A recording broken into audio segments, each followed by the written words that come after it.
On the 19th July 2012, exactly 10 years ago, the revolution in Rojava started.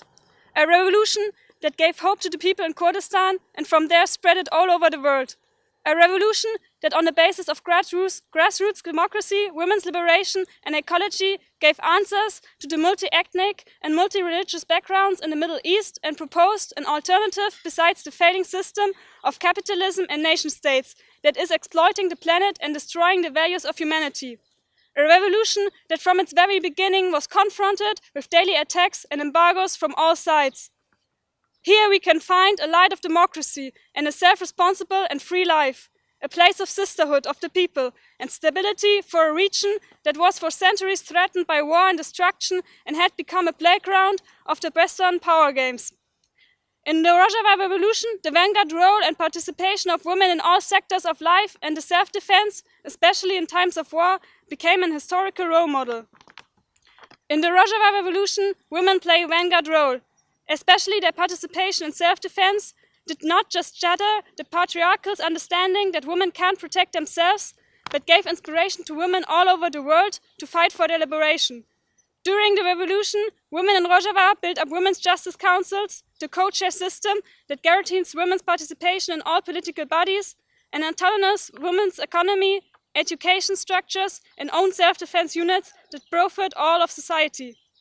The participation of internationalist women who came from all the world to protect this revolution shows that these are universal achievements that are not restricted to Rojava or the Middle East.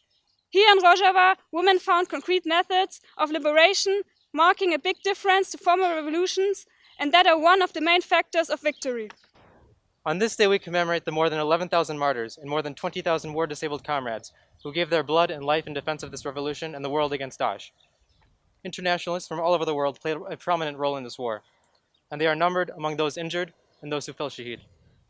More than 40 comrades lost their lives, including Ivana Hoffman, Anna Campbell, Konstantin Gerig, and Lorenzo Orsetti. They are our shining stars, and we are walking on their paths. Once again, it was the people of Rojava and the fighters of YPG, YPJ, and the SDF that protected the world once again from the resurgence of Daesh. It also showed the worth of those powers, such as Turkey, who continued their attacks on our borders even as our martyrs fell in the streets of Hasaka fighting Daesh. While YPG, YPJ, and our friends in the SDF defended the world from a threat that was feared by the Western world, it is now the world that has to take responsibility for the defense of the people and the revolution here in Rojava.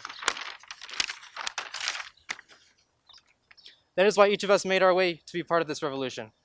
Our duty and our promise is the liberation of the occupied territories of Afrin, Serikania, and Gerespi, and the liberation of the people from cruelty and terror. We call on all internationalists all over the world to come and join the revolution and the defense of hope by taking part in the ranks of YPG and YPJ International. YPG Serok Apa! YPG Serok Apa! YPG Serok Apa! YPG Berkhwadana Rojava! YPG Berkhwadana Rojava! YPG Berkhwadana Rojava! Shahid Nameren! Shahid Nameren! Shahid Nameren! Jinjian Azadi! Jinjian Azadi! Jinjian Azadi!